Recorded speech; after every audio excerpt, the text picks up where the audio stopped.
शंभो, हे त्रिकालदर्शी कैलाशी। तेरी सेवा में दूध ले आई, उसे बछड़ा भी झूठा कराई। तेरी सेवा में दूध ले आई, उसे बछड़ा भी झूठा कराई। शंभु शरण पड़ी मांगू घड़ी रे घड़ी, दुख काटो दया करी ने दर्शन आपो। शंभो शरण पड़ी मांगू घड़ी रे घड़ी, दुख काटो दया करी ने दर्शन आपो। जय हो।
तेरी सेवा में फूल ले आई, उसे भवरा भी झूठा कराई।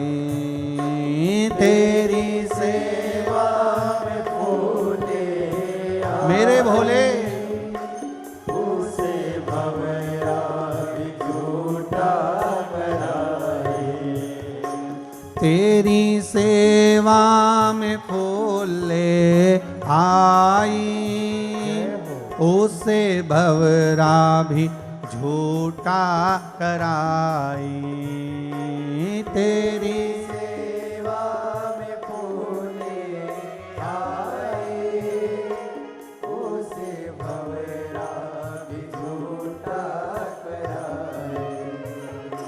शंभो शरण पड़ी मांगू घड़ी रे घड़ी, दुख काटो दया करी न दर्शन आपो। शंभो शरण पड़ी मांगू घड़ी रे घड़ी, दुख काटो दया करी न दर्शन आपो। दया करी न दर्शन आपो। दया हे ओ घड़दानी त्रिकालदर्शी कैलाशी शिव, मेरे जीवन का जितना दुख है, जितनी तकलीफ है, जितना कष्ट है, जितना रोग है, जितनी बीमारी है, जो भी है, इसको काट दीजिए। और कोई दूसरा नहीं काटेगा, आप ही काटिए। महाराज मैं किसी के सामने जाऊंगी भी नहीं। आप तो बिल्कुल एकदम कड़ले हो जाओ रे इंदौर वालों, और जितने टीवी पे सुन रहे हो, जितने फेसबुक यूट्यूब पर सुन रहे हो, एकदम कड़ले हो जाना कि हम अब कहीं डोलने वाले नहीं है। अब तो एक लोटा पानी, बेलपत्र और शंकर, इसके सिवा कुछ नहीं। और हमें अब किसी से मतलब है भी नहीं। आग लगे बस्ती में, दुख आए, जितना ज्यादा दुख आए उतनी जोरदार श्रृंगार करो, जितना ज्यादा दुख आए उतने प्रसन्न रहो। भगवान को भी, और दुख जितना भगवान ज्यादा से ज्यादा दे तो मंदिर में जाके एकदम खुश होकर दिया लगाओ घी का, तूने ही दिया है। और अच्छी जोरदार जोरदार ने खजूर वाली छोटी मोटी करके ना, अच्छा जोरदार जोरदार बक्कल मुक्कल लगा कर शानदार। लोग भी कहें बताओ कितना कर्जा है, घर में इतना दुख है और इसको देखो तो सरी कैसी बंठन के रे। अपने को क्या करना, आग लगे बस्ती में अपन मस्ती। अपन तो शंकर जी से, मतलब शंकर जी के पास जाकर के तो दुनिया चाहे कुछ भी कहे और कुछ भी कहती रहे, मैं तेरा दरवाजा नहीं छोड़ूंगी जब तक तू दुख नहीं काटेगा। और एक बार कह दिया है कि मुझे ये दुख है, और कहने की भी जरूरत नहीं। शंकर जी को कहीं कहने की जरूरत पड़े, सास को कहना पड़े कि अंगूठी दो, वो तो डोकरी की मर्जी दे।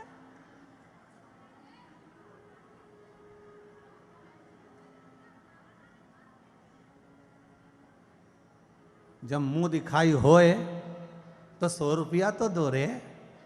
सही है कि गलत है? 50 रुपए दो, 100 रुपए दो, सोना की रकम दो, चांदी की रकम दो। उसी तरह जब मंदिर जाओ, और बिल्कुल सत्य है, मंदिर क्यों जाना चाहिए? शिव महापुराण की कथा कहती है, गाय जहां से निकलती है वहां जब पोटा करती है, पोटा करते ही जब पोटे को उठाते हैं तो उसमें धूल लगी हुई आती है। भक्त जब भगवान की कथा में जाकर बैठता है, उठता है, तो सुख लेकर ही जाता है, दुख नहीं, सुख लेकर जाए। अगर आए हो तो सुख जरूर मिलेगा, मंदिर गए हो सुख जरूर मिलेगा, पहुंचे हो उसके दरवाजे पर तो कुछ ना कुछ तो देगा ही। और वो है कौन? अपना दादा। और दादा की गोद में पोता पोती बैठे तो ऐसी उठ जाएगा। पेन लेगा, मोबाइल लेगा, 5 रुपया लेगा, 2 रुपया लेगा, पर लेगा जरूर, बिना उसके तो उठे ही नहीं। और बैठे भी इसीलिए कि दादाजी दादाजी दादाजी। और दादाजी उसको भगाए भी ना तो नहीं जाए, नहीं जाए।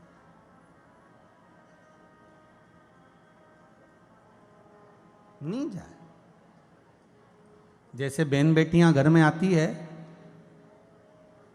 और बहन बेटियां घर में आती हैं तो सबसे ज्यादा बहन बेटी किसके कमरे में रहती हैं? अपने माँ बाप के कमरे में। बोलो सही है गलत है?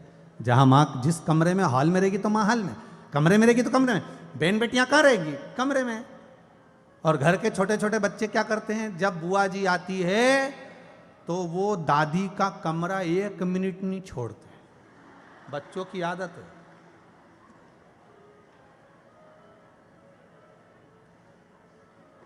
वो नहीं छोड़ते। अब इनको अगर दादी भगाए भी ना, चल पढ़ने बैठ जा, नहीं जाऊंगा, फिर बुआ भी समझाती है, बेटा जा पढ़ ले, अभी हाल तेरा पढ़ने का समय है, इधर उधर बेटा स्कूल चले जा, ट्यूशन चले, नहीं जाऊंगा जा।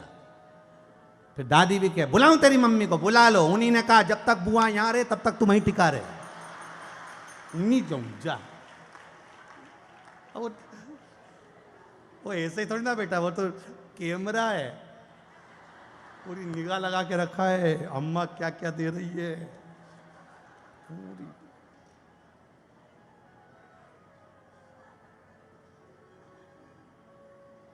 छोरा छोरियन भी दूरदर्शन से कम थोड़ी ना है, सारा केच करते हो, सब रखते हो, और बाद में जाके पूरी पूरी बात अपनी मम्मी को बता देते हैं।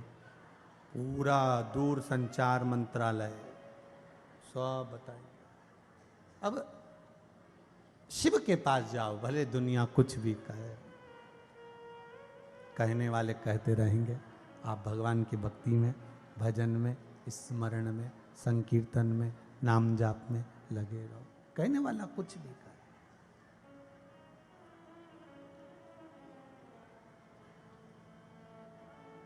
शिव कथा कह रही है, शंकर भगवान माता पार्वती जी का मंगल विवाह हुआ। विवाह होने के बाद में कल कथा में अपन ने श्रवण करा कि शंकर पार्वती मंगल विवाह होने के बाद कैलाश पर आए।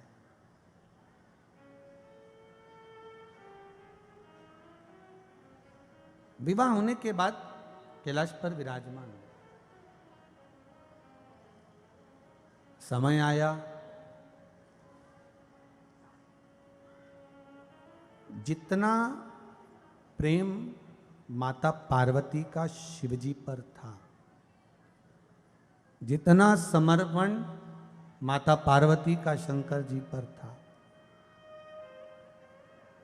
जितना स्नेह माता पार्वती का शंकर जी पर था, उससे ज्यादा प्रेम स्नेह माता गंगा का शंकर जी पर था। ये दोनों बहनें हैं, गंगा मैया और पार्वती मैया, दोनों हिमालय राज की बेटी। गंगा बड़ी है, पार्वती छोटी है। जब बाल्यावस्था थी माता पार्वती जी की, तब देवऋषि नारद ने इनको कह दिया था, यदि पार्वती अगर शिव की आराधना करे, भगवान शंकर की भक्ति में डूब जाए माता पार्वती, शंकर की आराधना में लग जाए माता पार्वती, तो इनको जो पति मिलेंगे वो शिव ही मिलेंगे, शंकर ही प्राप्त होंगे।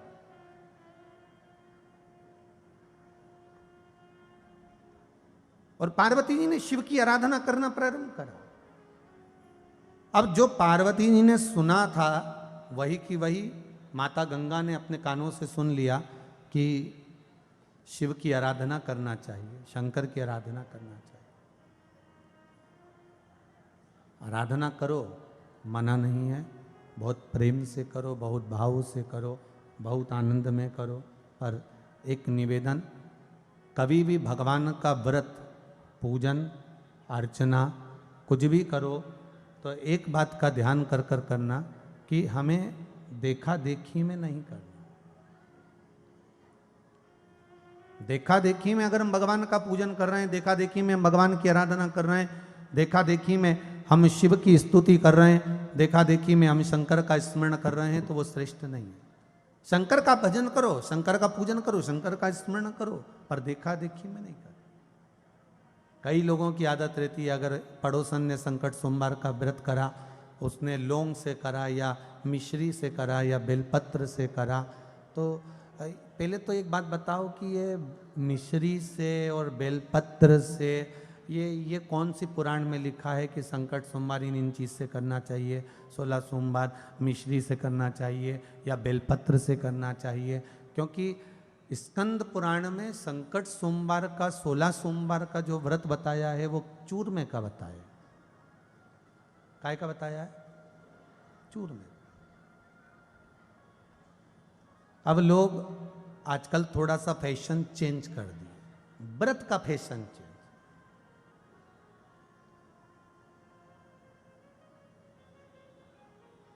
कोई मिश्री से कर रहा है, कोई उसे बेलपत्र रिटर्न बढ़वा मिश्री से कर रहा है, कोई बेलपत्र से कर रहा है, तो वो एक अलग बात है। पर स्कंद पुराण में जो कहा गया है, स्कंद पुराण में जो बताया गया है, वो बताया गया है चूरमे का। काय का करना चाहिए? चूरमे का। हाँ, आपका भाव है, आप मिश्री का करना चाहते हो, वो आपके ऊपर है, हम मना नहीं करेंगे। पर जो लिखा है, जो बताया गया है, उसका हम वर्णन कर रहे हैं। कुछ कुछ व्रत लोग दिखावे में करने लगे, वो दिखावा नहीं होना चाहिए। आपके व्रत में, आपकी साधना में कभी दिखावा नहीं है। दिखावे में तो काम बिगड़ जाता है। कक्षा 8वीं का पेपर था, बच्चे एक के पीछे एक बैठे हुए थे, लिखने के लिए आ गया, दिल्ली की सबसे बड़ी मीनार का नाम लिखो। आगे वाले ने लिख दिया दिल्ली में कुतुब मीनार है, पीछे वाले ने आगे वाले का देख कर लिख दिया दिल्ली में कुतिया मीनार है। तो ये देखा देखी में काम बिगड़ सकता है कि उन्होंने देखा और बोल दिया, वो एक अलग बात है। याद उसको भी था कि दिल्ली में कुतुब मीनार है, पर देखने के चक्कर में लिख दिया कि दिल्ली में कुतिया मीनार है। वो देखा देखी में गड़बड़ी हो, देखने में थोड़ा गड़बड़ हो सकता है। महाराज शिव पुराण कह रही है, आपका तप, आपकी साधना, आप शंकर के मंदिर में अगर जा रहे हो तो वहां भी आपको दिखावा नहीं करना है। जैसा रोज नियम से भगवान की सेवा पूजन करते हो वैसे ही करो, भाव से रिझाओ, श्रद्धा से रिझाओ, विश्वास से रिझाओ, पर आपको कभी दिखावा कर कर नहीं करना। शंकर को दिखावा प्रिय नहीं है। शंकर को तो एक लोटा पानी 3 बार ताली और मुंह से जम के बोलो जरा बम बम भोले, बस इतना भी बोल लिया, या दोनों हाथ उठाकर हर हर महा, आवाज नहीं आई, जरा दमदारी से बोलिए, दोनों हाथ उठाकर दीन बंधु दयालु दया कीजिए।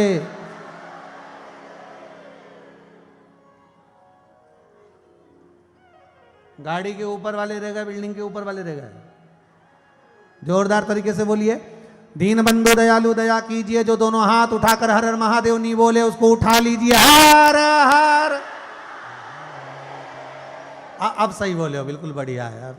अब चिंता नहीं है, दुकान वालों ने भी उठा लिए, दिख गए हो, चिंता नहीं। ओघड़ नानी है शिव, अड़भंग होकर जाओ शिव जी के सामने। माता पार्वती जी ने तप साधना करी तो मां गंगा भी तप साधना में लग गई। और माता गंगा ने क्या तप साधना करना प्रारंभ करी है, देखिए जरा। पार्वती मैया जितना तप करती उससे दुगना तप माता गंगा कर रही है। इतना तप, घोर तप करा है माता गंगा ने। पार्वती जी को मालूम पड़ गया कि मेरी बड़ी बहन गंगा शिव जी को रिझा रही है, शंकर जी को मना रही है। तब पार्वती को लगा कि शिव मेरे पति होना चाहिए, कहीं गंगा के पति ना हो जाए। इसलिए उसी समय पर पार्वती जी ने एक छोटा सा एक कर्म करा। कई लोग कहते हैं ये पार्वती जी ने छल करा, पर शिव महापुराण की कथा कहती है पार्वती जी ने गंगा जी के लिए छल नहीं करा। पार्वती तो अपनी सहेली से कह रही है, माता पार्वती अपनी सहेली से कह रही है, सुनो, मैंने सुना है जब कोई संत हमारे दरवाजे पर आता है ना, तो एक लोटा पानी भर के संत के ऊपर डाल दो, संत खुश हो जाते हैं, आशीर्वाद दे जाते हैं। अब पार्वती जी ने अपनी सहेली से कहा। अब गंगा जी को क्या जरूरत थी कि कान लगा के सुन रही थी।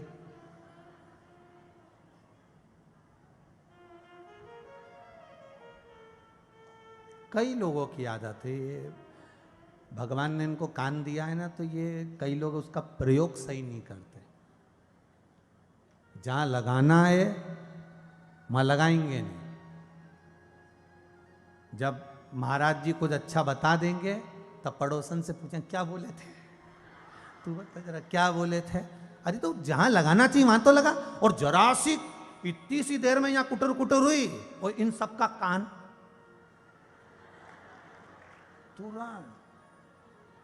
तुरंत वहां पहुंच गया। बड़ा विचित्र। वो मालवा के संत श्री नागर जी महाराज कहते ना, कान दिए रे तूने दाता बन के, कभी नहीं कथा सुनी, प्रभु जी मैंने अवगुण। हाथ दिए रे तूने दाता बन के, कभी नहीं दान कियो, दयालु मैंने अवगुण बहुत किए।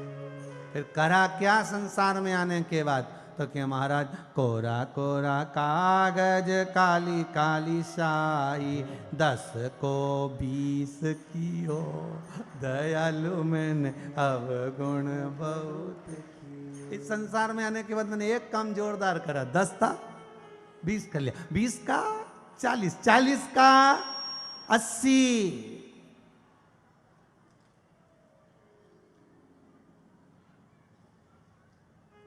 बस लगा लो इसमें। गंगा जी ने लगाया कान। कान लगाने की सजा क्या है वो समझ लीजिए। शिव महापुराण एक एक क्रम बताती है महाराज, कान लगाने की क्रमता क्या है। एक दक्षिणवर्ती शंख होता है, एक लक्ष्मी शंख होता है, एक इंद्र शंख होता है, एक गणेश मुखी शंख होता है, पांचजन्य शंख होता है। इन शंखों में जिस व्यक्ति की वाणी नहीं हो, शब्द नहीं हो, जिसका वाणी ना हो, इसमें एक पत्र है, उसका भी पत्र है।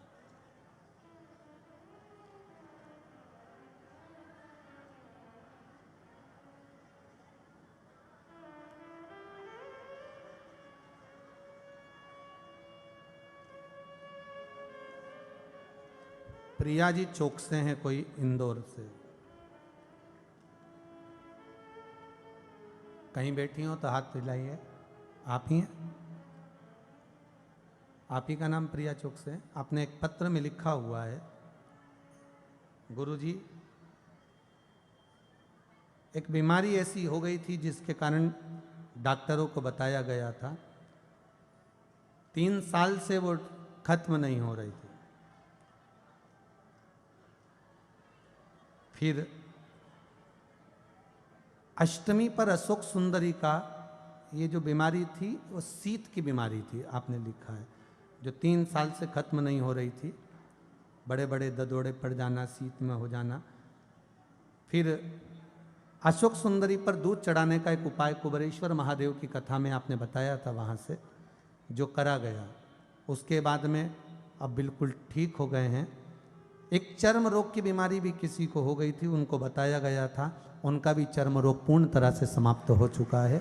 यही बाबा की कृपा। बैठ जाओ बेटा, बैठ जाओ। श्री शिवाय, श्री शिवाय, श्री शिवाय। भगवान शंकर की कथा कहती है आपका विश्वास। एक गणेश मुखी शंख होता है जिसकी वाणी नहीं खुल रही हो, जो तोतरा बोल रहा हो, अटक रहा हो, हकला बोल रहा हो, या उसकी श्रवण शक्ति कमजोर हो, सुनाई नहीं दे रहा हो, गणेश वृत्ति शंख के अंदर या तो एक चांदी का सिक्का डाल लीजिए, चांदी का सिक्का नहीं हो तो चांदी का तार डाल लीजिए, उसमें पानी भर लीजिए और उस शंख के ऊपर कहीं पर भी पास में एक सफेद फूल, सफेद पुष्प भगवान शिव का, हाटकेश्वर महादेव का नाम लेकर रख दीजिए। कौन से महादेव? जम के बोलिए जरा। हाटकेश्वर महादेव का नाम लेकर रख दीजिए। उस पानी को, जिसकी वाणी नहीं खुल रही हो, श्रवण शक्ति कमजोर हो गई हो, या जिसका विवेक कम काम कर रहा हो, उसको वो पानी पिलाना प्रारंभ करिए। रोज रात को भरो, सुबह उस पानी को पीने के लिए दीजिए। गणेश वृत्ति शंख, जिसकी श्रवण शक्ति कमजोर हो या वाणी कमजोर हो, उसको फूंक मारने के लिए भी दीजिए। महाराज लगभग 3 महीने तक लगातार अगर क्रम करोगे तो वाणी भी खुलेगी, श्रवण शक्ति भी प्रबल होगी और माइंड भी काम करना प्रारंभ करेगा। गणेश वृत्ति शंख का बड़ा महत्व है। गणेश वृत्ति शंख 2 चीजें होती हैं। एक, अगर घर में कर्जा ज्यादा हो गया है, पैसा चुकाया नहीं जा रहा, पैसा आ नहीं रहा, कहीं से आवक नहीं हो रही है, तो वही गणेश मुखी जो शंख होता है, गणेश वृत्ति जो शंख होता है, उसमें तांबे का सिक्का डाला जाता है। काहे का सिक्का डालते हैं अपन? जम के बोलिए जरा। तांबे का सिक्का। तांबे का सिक्का उस गणेश वृत्ति शंख में डालकर पानी को भर दिया जाता है। दरवाजे पर उसी शंख से 7 रेखाएं उस पानी की अपने दरवाजे पर सुबह के समय, जब पूरे घर की झाड़ू लग रही हो, उसके 5 मिनट 10 मिनट पहले, चाहे आप स्नान करे हो ना करे हो, पर 7 रेखा उस पानी की बना दी जाती है महाराज। लगभग 14 से 15 दिन लगते हैं और लक्ष्मी की आवक आना प्रारंभ हो जाती है, राह खुलना प्रारंभ हो जाती है, जिससे कर्जा चूकने लगता है। गणेश वृत्ति शंख सुख प्रदान करता है। गणेश वृत्ति शंख महाराज, आपको ज्ञात होगा, श्री गणेश जी महाराज का मस्तक विनायक देवता का जब कटा था, उस मस्तक के कटने के बाद शंकर भगवान ने जब हाथी का मुख लगाया था, हाथी के बच्चे का मुख लगाया था, तब गणेशवती शंख का स्मरण स्वयं गणेश जी को कराया। वो शंख की बड़ी महत्व। शिव महापुराण की कथा कह रही। पार्वती जी का चित्त, पार्वती जी ने बोला कि अगर कोई संत आए और उस पर 1 लोटा पानी अगर डाल दिया जाए, संत पर 1 लोटा पानी अगर छिड़क दिया जाए, तो संत प्रसन्न होकर वर दे देते हैं। ये पार्वती मैया अपनी सहेली से हंसी मजाक की बात कर रही थी, पर गंगा जी ने उसको सुन लिया। अब गंगा जी का तो सुनना हुआ, सामने से दुर्वासा बाबा का आगमन हुआ। गंगा जी ने 1 लोटा पानी भरकर बाबा पर छोड़ दिया। जैसे ही छोड़ा, बाबा को क्रोध आ गया और क्रोध आकर बाबा ने श्राप दे दिया, ए गंगा, तो हिमालय राज की बड़ी पुत्री, तुझ में विवेक होना चाहिए कि संत का आदर कैसे करते हैं। तुमने संत का अपमान करा है गंगा, मैं तुम्हें श्राप देता हूं कि तुम जल के रूप में बहोगी, तुम्हारा स्त्री तत्व समाप्त हो जाएगा, तुम पानी के रूप में बहना प्रारंभ करोगी। गंगा जल बनने लगी। जैसे जैसे गंगा का शरीर जल बनने लगा, गंगा की आंख में से आंसू आ गया। गंगा ने हाथ में जल लेकर अपनी बहन पार्वती को श्राप देने के लिए जल को उठा लिया। मेरी बहन पार्वती जिसने मेरे साथ छल करा है। अब आप देखिए, पार्वती ने कोई छल करा क्या? जम के बोलो जरा। नहीं, ये हमारी दृष्टि है।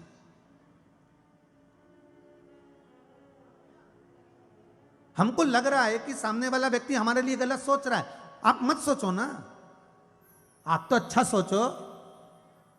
फिर वही बात आ गई, क्या किसको रोइए चादर तान के सोइए। मीराबाई के पास में आकर कहा जाता था कि राणा ने ऐसा करा, सांप का पिटारा भेजा, विष का प्याला भेजा।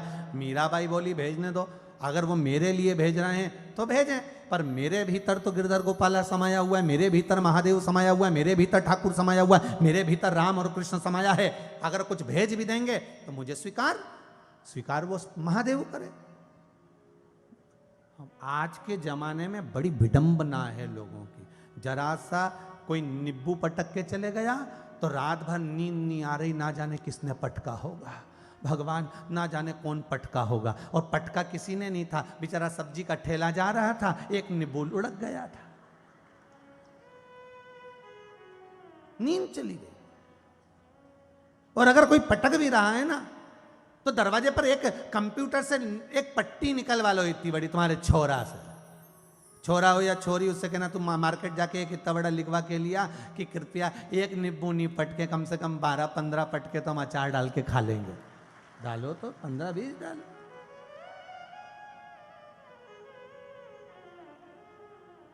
बड़ा बहुत सबको बड़ा दुख है आज के ज़माने में, हमारे पर कोई ने कुछ कर दिया होगा। अच्छा, कई लोग सुबह तक जब मिलने आते हैं ना, जब भी एक ही बात कहते हैं, हमको ऐसा लग रहा है कि हमारे ऊपर किसी ने कुछ कर दिया। अगर ऐसा कहीं का किसी के ऊपर कुछ करता होता तो सबसे पहले लोग मोदी पे करता। बोलो सही है कि गलत है? अरे बोलो तो जम के, करते कि नहीं करते? या बहुत बड़ी बड़ी कंपनियां चल रही हैं, अंबानी की चल रही है, उसकी चल रही है, टाटा की चल रही है, उसकी चल रही, लोग उस पर नहीं करते क्या? अरे बोलो जम के, करते कि नहीं करते? तो करने वाला होता तो लोग उस पर कर देते, उसकी कंपनी बंद कर देते। तो तुम्हारी जरा सी तो दुकान, और उस पर भी लोग नींबू और मिर्ची फेंक। जरा विचार करिए, कौन कंपनी बंद करेगा? अरे भाई, ये विचार छोड़ो।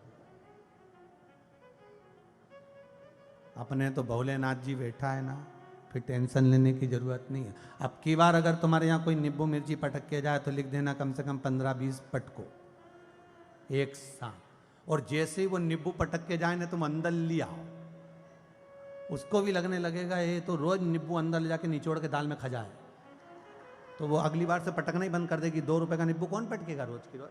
तो तुम तो बिल्कुल टेंशन फ्री होकर अपनी जिंदगी जियो। जरा जरा सी बात में लड़ाई झगड़ा नहीं करना, उसने ऐसा कर दिया, पड़ोसन ने वैसा कर दिया, वो मेरा बुरा चाहती, वो मेरा भला चाहती। कोई किसी का बुरा नहीं कर सकता संसार में। भगवान शंकर से पार्वती जी ने खुद पूछा, क्या संसार के लोगों का बुरा संसार वाले करते हैं? शंकर भगवान बोले, किसी की सामर्थ्यता नहीं कि कोई बुरा कर दे। बुरा मनुष्य का कर्म करता है, जैसा कर्म करोगे वैसा भोगोगे। कर्म करा, उसके अनुकूल भोगना पड़ेगा। आप दूसरा कोई आपका बुरा नहीं कर सकता। क्यों करेगा कोई बुरा?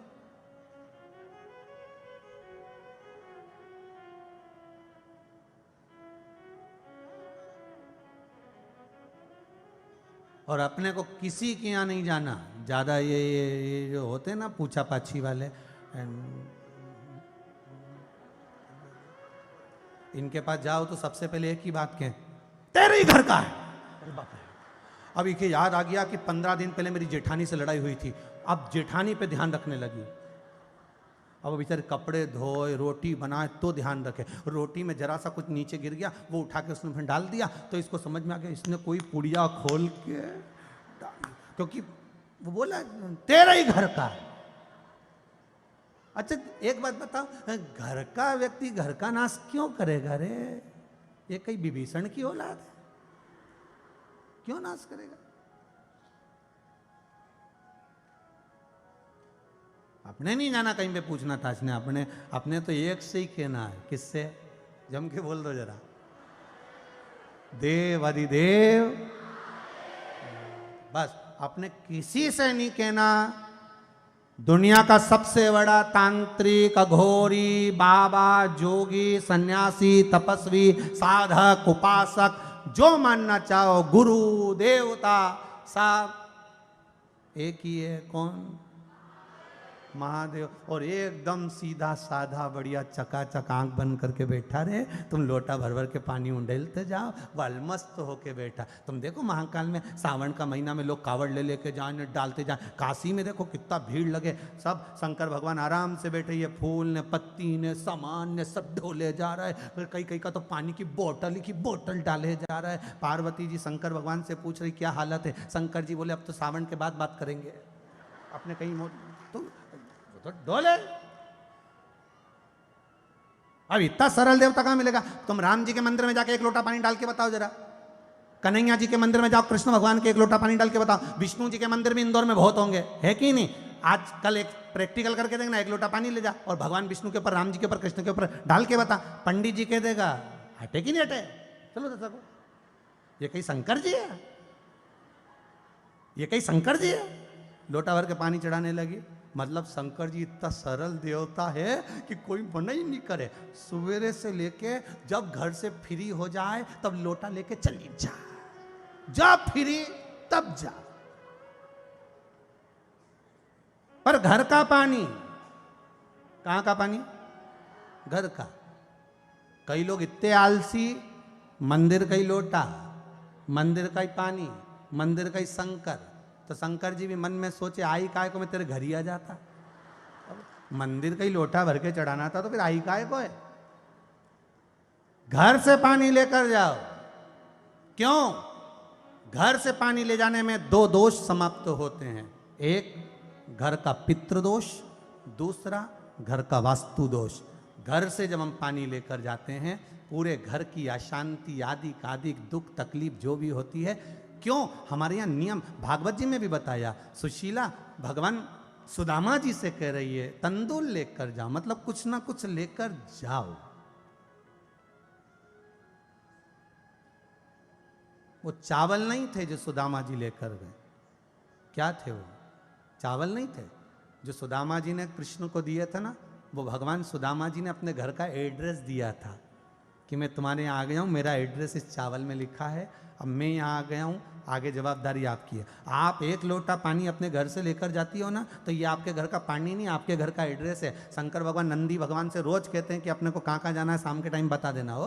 तो तुम जो पानी चढ़ा के जाती हो ना, तो एड्रेस बता के जाती हो, हमारा घर वहाँ पे जगजीवन राम नगर में इस जगह पे, न पाटनीपुरा में इस जगह पे, न परदेसीपुरा में इस जगह पे। क्योंकि भगवान को एड्रेस भी तो मालूम होना चाहिए। तुम्हारे जल से भगवान को यह ज्ञात होता है कि ये जल उसके घर का आया है। इसने कुछ नहीं बोला, पर जल के माध्यम से, ये तरंग के माध्यम से, ये जल की बूंद के माध्यम से इसने मुझे बता दिया कि मेरा दुख क्या है, मेरी तकलीफ क्या है, मेरा कष्ट क्या है। ये आंख के जो आंसू हैं, ये भी पानी निकलता है। ये पानी बता देता है सुख का पानी अलग होता है, दुख का पानी अलग होता है। उसी तरह घर का जो जल होता है ना, वो शिव को बता देता है कि ये जल क्या कहना चाहता है, ये कितनी दुखी है, इसका क्या कष्ट है, इसकी क्या बीमारी है, इसका क्या रोग है, इसकी क्या तकलीफ है। वो जल शिव पर चढ़ते ही बता देता है कि भोले बाबा, इसको भीतर से इतना दुख है, आपको संभालना है, शंभो आपको निभाना है, मेरे शंकर इसके दरवाजे पर पहुंचना है। वो शिव बता देता,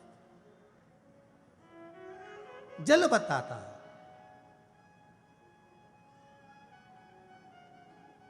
आपके घर का चढ़ना चाहिए। कई लोग कहते गुरुजी मंदिर जाते हैं तो लोग टोकते हैं, कहते हैं बताओ चल दी मंदिर। और आजकल तो गुरुजी आपके नाम से टोकने लगे, सीवर वाला महाराज ने कुछ बता दिया होगा। बड़ी परेशानी लोगों को, तो उसमें क्या डर, उसमें डरने की क्या जरूरत है। लगन तुमसे लगा बैठे, जो होगा देखा जाएगा, तुम्हें अपना बना बैठे, जो होगा देखा जाएगा। अब सोचना क्या है उसमें, विचार क्या करना है।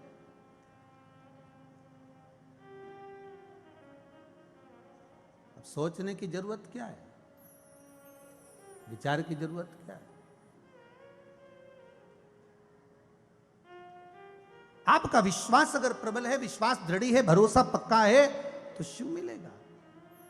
गंगा जी ने कान लगाया, और गंगा जी ने कान लगाया और हाथ में, बस गंगा जी को लगा कि मेरी बहन ने छल करा, गंगा जी से पार्वती मैया छल नहीं करी। ये दृष्टि का दोष है हमारा। हमको लगता है ये हमारा बुरा सोचता होगा, पर नहीं भाई। एक उंगली हम किसी पर उठाते हैं, ये 3 उंगली हमारी ओर जाती है। अपने भीतर झांक कर देखो कि अपन कैसे हैं। हम फिर कहेंगे कामी को कामी नजर आता है, लोभी को लोभी नजर आता है, वासनावान को वासनावान, तृष्णावान को तृष्णावान नजर आता है। आप जैसे दूसरे को देखना चाहते हैं, वैसा अपने को देखने का प्रयास करिए। भीतर देखिए, अपने भीतर प्रयास कर करो।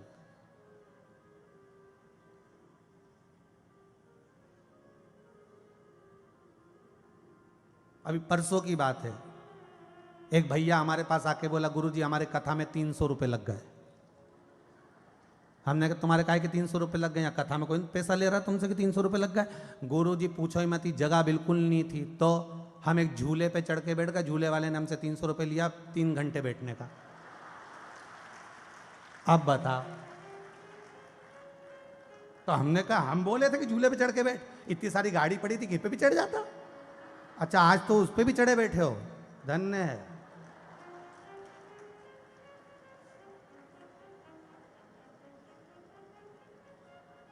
शिव कथा है, ओघड़दानी है, त्रिकालदर्शी कैलाशी। बाबा कृपालु दयालु दातार मेरा ओघड़दानी। शिव कथा कहती है, गंगा मैया ने जो कान लगाया, हाथ में जल लिया, पार्वती तूने मेरे साथ छल किया है, मैं तुझे श्राप देती हूं, इतना कहने वाली थी। और इतनी देर में भगवान देव अधिदेव महादेव वहां प्रकट हो गए। देव अधिदेव महादेव ने कहा, गंगा तुम ये क्या कर रही हो, अपनी छोटी बहन पार्वती को श्राप दे रही हो, तुम्हें मालूम है अच्छी बात नहीं श्राप देना, आपका पुण्य क्षीण हो जाएगा। गंगा कहती है, मेरी बहन पार्वती ने मेरे साथ छल करा। क्या छल किया?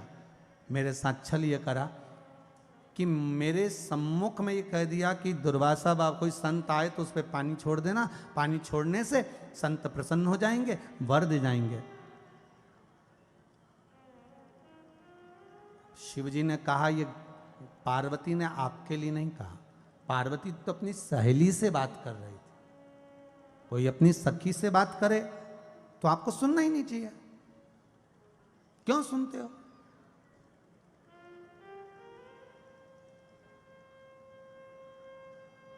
आपने सुना क्यों? एक निंदा करने वाला और एक निंदा सुनने वाला। आपको पहले कथा में कहा, एक राजा को बहुत भारी रोग हो गया, बीमारी पड़ गई, शरीर टपकने लगा, काया नीचे गिरने लगी, राजा दुखी हो गया। डॉक्टर वेद सब औषधियां ले ली पर ठीक नहीं हुआ। आखिरी में डॉक्टर के पास जा जाकर थक गया, राजा अपने गुरु के पास गया। जब सारे रास्ते बंद हो जाते हैं तब सदगुरु के दरवाजे खुले रहते हैं। गुरु के पास गया, गुरुवर मेरे को एक रोग हो गया, मेरा शरीर टपक टपक कर नीचे गिर रहा है, गुरुदेव मुझे बचा लीजिए। गुरुजी ने कहा, बेटा एक बात बताओ राजा, तुम्हारा बड़ा भाई था तो क्या? महाराज वो तो मर गया। तुम्हारी भाभी कहाँ है? कमरे में, कक्ष में, राजभवन में। एक काम करोगे राजन? हाँ बोलिए। जब तुम्हारी भाभी रात को सोने के लिए कमरे में चली जाए तब उस कमरे के बाहर तुम दरी बिछाकर सोना चालू कर दो। दरी बिछाकर सोना चालू करो, किसी को बताना मत, किसी को सूचना ना मिले, किसी को बताया ना जाए। जी महाराज, कोई दवाई कुछ नहीं, औषधि कुछ नहीं, कुछ बेल भभूति कुछ नहीं, तुम तो भाभी के कमरे के बाहर सो। राजा जाकर भाभी के कमरे के बाहर सोने लगा। 3-4 दिन सोया। एक दासी ने, नौकरानी ने देख लिया। उसने दूसरी दासी से कहा, वह खोल ले राजा को तो देखो, भाई मर गया तो भाभी के कमरे में जाके सोता है। और उसने तीसरी से कहा, तीसरी ने चौथी से कहा, चौथी ने पांचवी से कहा। पूरे नगर में आग लग गई, बात ही बात फैल गई कि राजा ऐसा है, भाभी के कमरे में जाकर सोता है। राजा का शरीर धीरे धीरे धीरे धीरे ठीक हो गया। ठीक हुआ। आज राजा श्रीफल लेकर गुरुजी के पास पहुंचा। गुरुदेव, बिना दवाई के, बिना औषधि के, बिना बेल भभूति के मेरा ये शरीर कैसे ठीक हो गया? गुरुजी ने कहा, राजन, तेरे पाप इतने बढ़ गए थे, उस पाप को कम करने के लिए तेरी बुराई करवाना जरूरी थी। जब सारे नगर में तेरी निंदा होने लगी, बुराई होने लगी, तब जाकर तेरा शरीर ठीक हुआ। अर्थात शिव पुराण कहती है कि निंदा रोग को काट देती, निंदा रोग को काट देती है। आपसे भी निवेदन है,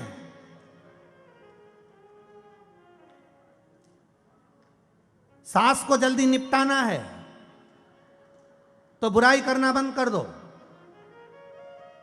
जितनी सास की आप निंदा करोगे, सास उतनी जोरदार चकाचक होती चली जाएगी। आप जितनी निंदा करोगे सास की, जितनी निंदा करोगे सास उतनी जोरदार। आप निंदा करना बंद करो।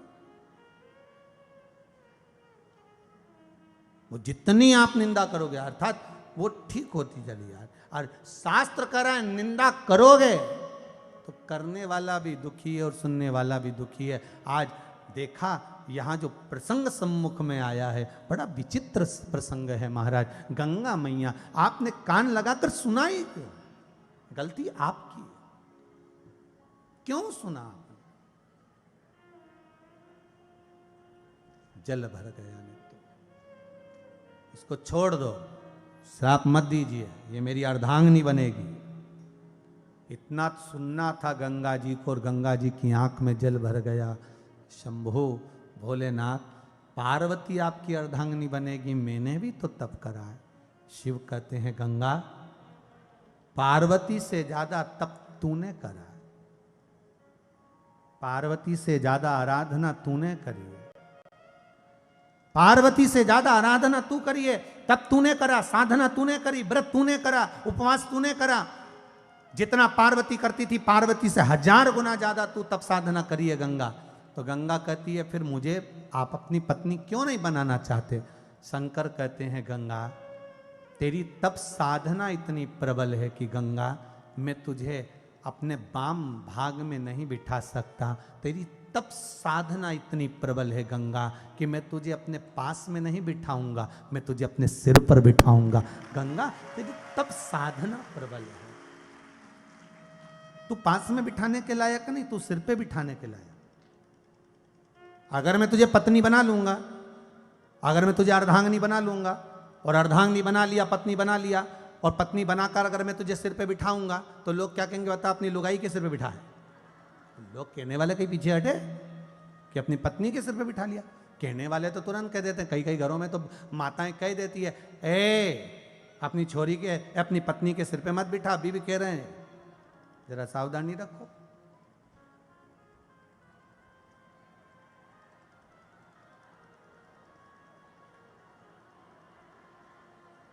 शंभो शरणे पड़ी, मांगू घड़ी रे घड़ी, दुख काटो, दया करी न दर्शन आपो, दया करी न दर्शन। शंभो शरणे पड़ी, मांगो घड़ी रे घड़ी, दुख काटो, दया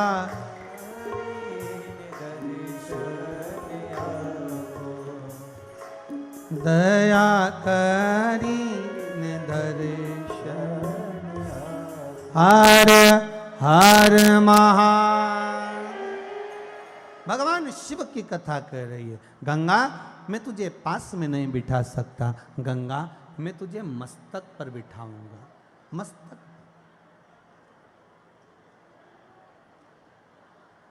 अब गंगा मैया शिव जी के चरणों में पड़ गई, बाबा आपसे कुछ वर मांगना, आपसे कुछ वर चाहिए।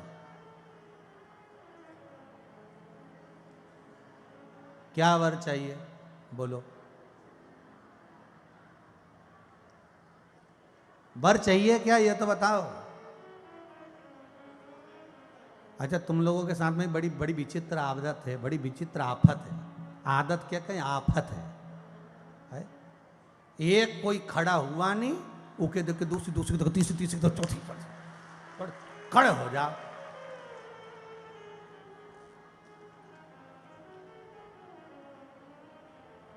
वो उसमें का हाल है जैसे एक गांव में एक पंडित जी रोज आरती करते थे, तो पास के गांव में शंख की आवाज आती थी, बहुत तेज शंख बजता था आरती के समय पे।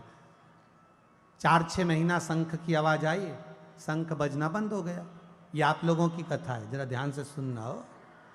और शंख की आवाज आना है 4-6 महीने बाद बंद हो गई। बंद हो गई तो पंडित जी को लगा आखिर शंख की आवाज कैसे बंद हो गई। पंडित जी पास के गांव में गए। पास के गांव में गए तो वहां जाके पूछा, भैया यहाँ कोई शंख वाले महाराज थे क्या, आरती में शंख बजाते थे? इतने में वहीं पर एक कुम्हार था, घोट मोट कड़ाया हुआ था। वो रोने लगा, हाय रे मेरा शंकेश्वर मर गया, हाय रे मेरा शंकेश्वर मर गया। पंडित जी को लगा कोई शंख वाले महाराज थे, वो मर गए, इसलिए घोट मोट कराई। पंडित जी भी घोट मोट करा लिए। मंदिर में आरती कर रहे थे तो मंदिर में जो लोग आए तो उन्हें पूछा, पंडित जी क्या हो गया? पंडित जी बोले, एक संत थे शंख वाले, आरती में शंख बजाते थे, वो मर गए। तो सारे गांव लोगों ने घोट मोट करा ली। अब गांव के तो गांव के कराए, पड़ोस में जितने 40-50 गांव लगे थे सब घोट मोट। सारा गांव का लोग कहीं इकट्ठा होकर शहर में गया, तो शहर के लोगों ने पूछा, हुआ क्या? गांव के पास गांव, गांव के पास गांव, गांव के पास गांव, मां शंख वाले महाराज थे वो मर गए, इसलिए घोट मोट कराई। तो शहर में भी देखो तो सब। अब वहीं से कहीं कलेक्टर एसपी निकल के जा रहे होंगे तो उनकी लाल बत्ती उनकी खोपड़ियों पे चमक रही थी। अब वो चमके तो 1-2 लोगों को रोक के पूछा, क्यों रे घोट मोट क्यों कराई? कि हमारा गांव का पास गांव, गांव का पास गांव, मां शंख वाले महाराज थे वो मर गए। सारे शहर के शंख जितने गंजे थे सबको इकट्ठा करा, इकट्ठा करके गांव में पहुंचे, गांव के बाद गांव में पहुंचे, गांव के बाद गांव में पहुंचे। 8-10 गांव के गंजों को इकट्ठा करा, 10-25 हजार को। कुमार के पास पहुंचे पंडित जी को लेके। कुमार से पूछा, बता रे कौन सा शंख वाला महाराज था जो मर गया? कुमार बोला, मेरा एक ही गधा था, वो मर गया। अब वो गधा मरा, उसके चक्कर में कुमार ने गंजी कराई। वो बेचारा अकेला व्यक्ति, उसकी कुर्सी टूट गई, नीचे गिर गया तो समझे सब गिर गए। देख, अरे तेरा क्या होगा रे कालिया, समझ में नहीं आता।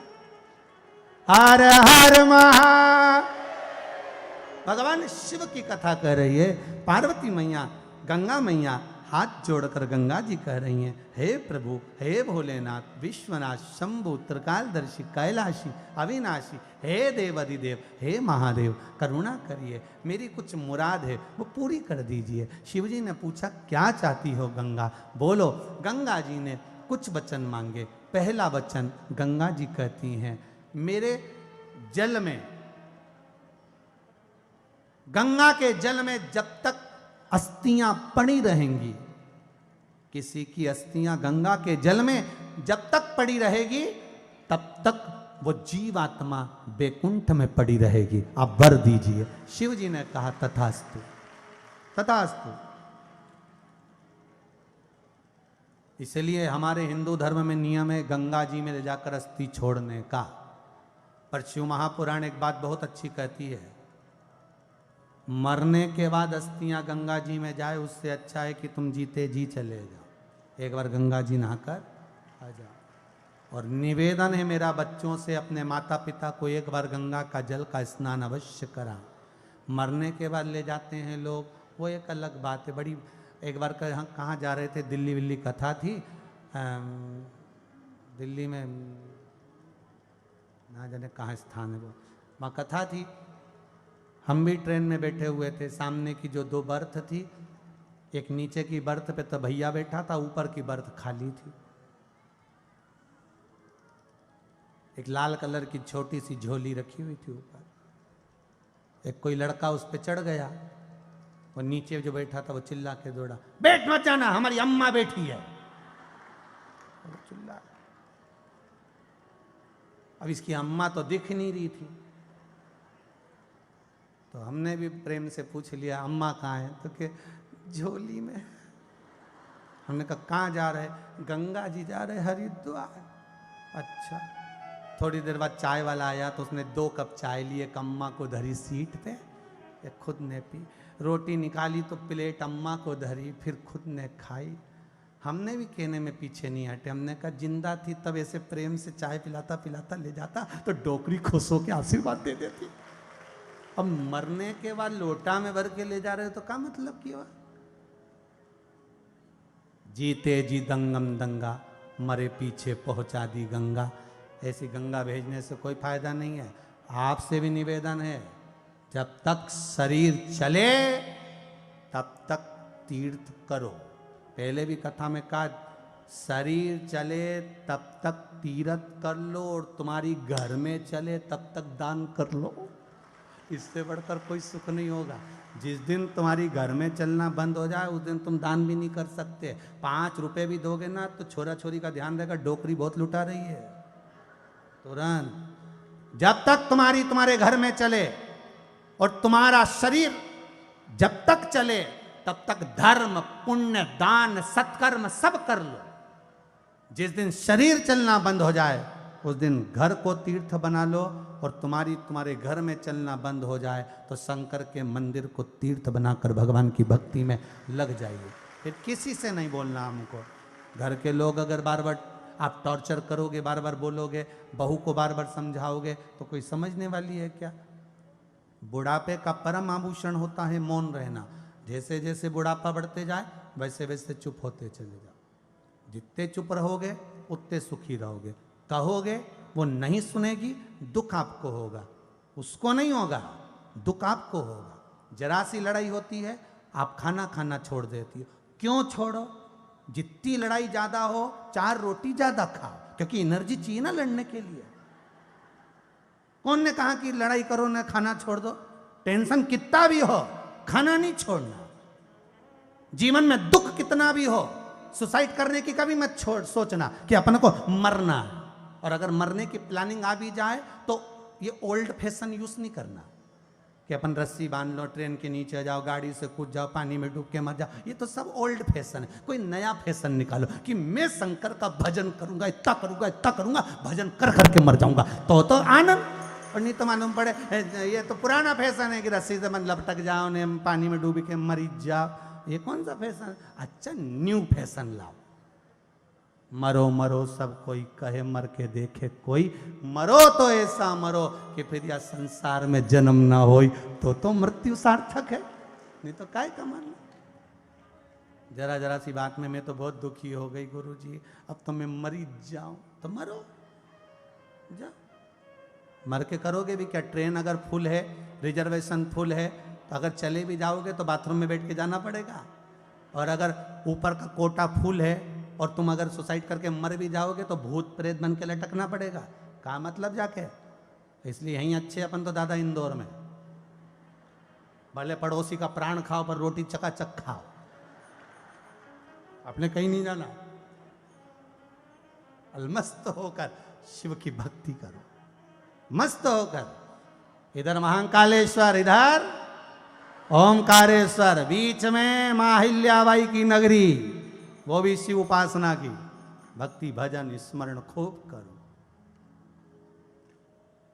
और ओघड़दानी शंकर ने वर दे दिया, तुम्हारे जल में अस्थियां जब तक पड़ी रहेगी तब तक जीव बैकुंठ में रहेगा। शिव दूसरा वर दीजिए, मांगो। बाबा आपका नाम मेरे नाम के साथ जुड़ जाए। जैसे लोग गौरी शंकर कहते हैं, पार्वती शिव कहते हैं, मेरा और आपका नाम जुड़ना चाहिए। शंकर जी ने कहा जो गंगा का स्नान करेगा तेरे और मेरे नाम का अलग जगाएगा। हर हर गंगे कहेगा, हर हर गंगे कहेगा। गंगा और हर दोनों जुड़ेंगे।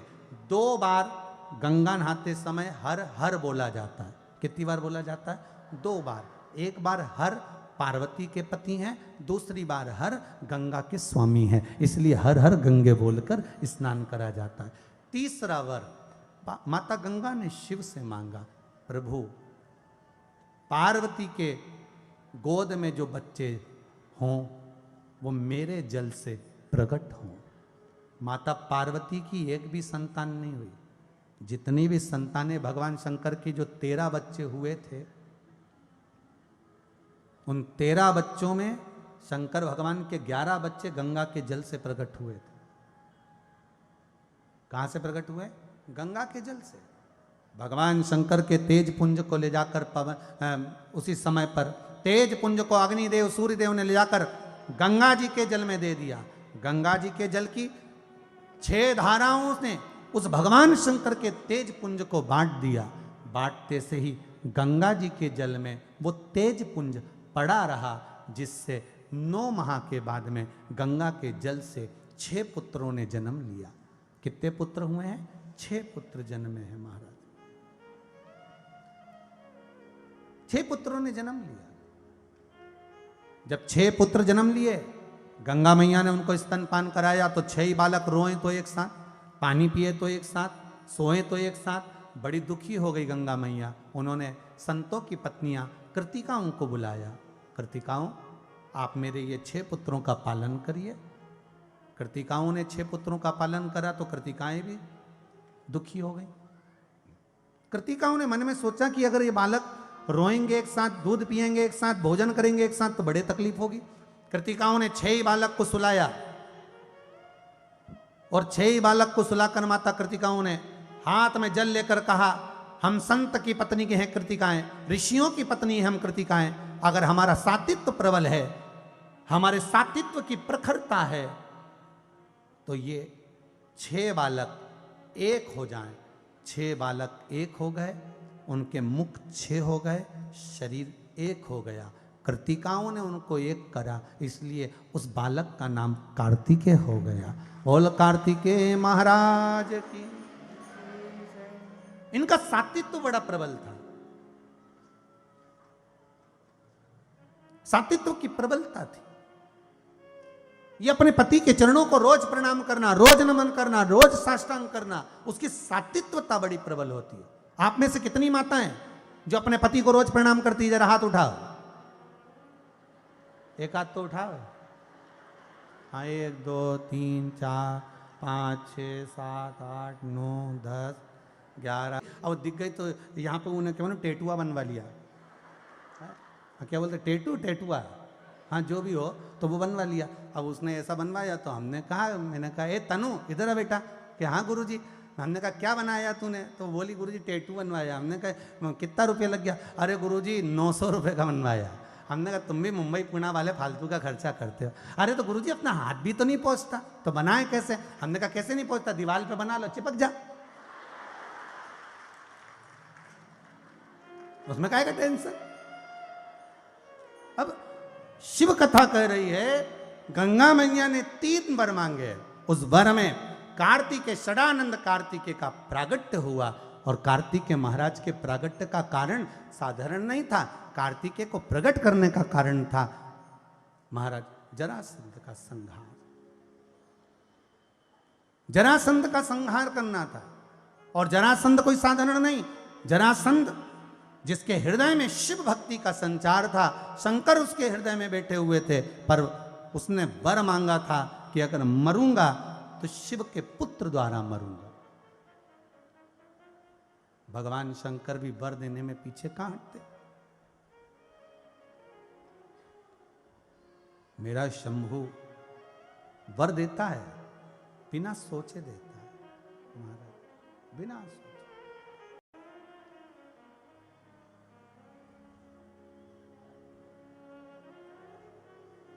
रावण को बाबा तूने, रावण को बाबा तूने लंका दिया है, भस्मासुर को तूने कंकण दिया। उसी ने तेरा पीछा किया भोले बाबा, उसी ने तेरा पीछा किया भोले बाबा, शंभू बाबा भोले बाबा बमा बम भोले शंकर गले में नाग भयंकर। बमा बम भोले शंकर गले में नाग भयंकर। ओ बमा बम भोले शंकर गले में नाग भयंकर। बमा बम भोले आओ से गले में नाग भयंकर। विपदा हमारी हर लो त्रिपुरारी भोले बाबा। विपदा हमारी हर लो त्रिपुरारी भोले बाबा। ओ विपदा हमारी हर लो त्रिपुरारी भोले बाबा। विपदा हमारी हर लो त्रिपुरारी भोले बाबा। बमा बम भोले शंकर गले में नाग भयंकर। बमा बम भोले शंकर गले में नाग भयंकर। ओ बमा बम भोले शंकर गले में नाग भयंकर। बमा बम भोले शंकर गले में नाग भयंकर। जय हो।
रावण को बाबा तूने लंका दिया है। रावण को बाबा तूने लंका दिया है। रावण को बाबा तूने लंका दिया है। रावण को बाबा तूने लंका दिया है। भस्मासुर को तूने कंकण दिया है। भस्मासुर को तूने कंकण दिया है। भस्मासुर को तूने कंकण दिया है। भस्मासुर को तूने कंकण दिया है। उसी ने तेरा पीछा किया भोले बाबा। उसी ने तेरा पीछा किया भोले बाबा। ओ उसी ने तेरा पीछा किया भोले बाबा। उसी ने तेरा पीछा किया भोले बाबा। बमा बम भोले शंकर गले में नाग भयंकर। बमा बम भोले शंकर गले में नाग भयंकर। ओ बमा बम भोले शंकर गले में नाग भयंकर। बमा बम